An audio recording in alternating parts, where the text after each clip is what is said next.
ఏంది ఇది? ఇదా ఏం జోకొడుతున్నావు పనుకోబెట్టి? ఇది లేనిది జీవితమే లేదు. ఆ ఇది లేకుండా భవిష్యత్తే లేదు. అసలు తినటం కూడా లేదు.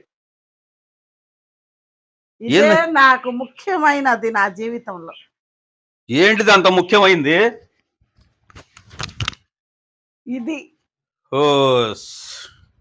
ఎందుకు అంత బాధపడతావు? గ్యాస్ బాగానే దొరుకుతుందిగా. ఏమో మరి. నాకు ఇదే ముఖ్యమైంది. దొరికిద్దో దొరకదో ఉన్నదాన్ని నేను కాపాడుకుంటున్నా. గ్యాస్ ఫ్రీగానే దొరుకుతుంది, అంత బాధ ఏం పడబాకు. ఆ గ్యాసే ఉంది, నువ్వే ఉండవు. ఆ సిలిండర్ పట్టుకొని తెగ ఎలాడుతున్నావు. అన్నం కూడా తింటలేదు ఆ టయానికి. ఏందో ఆయనకేం తెలుసు? ఆడోళ్ళు పడే బాధలు వాళ్ళు అలాగే చెప్తారు.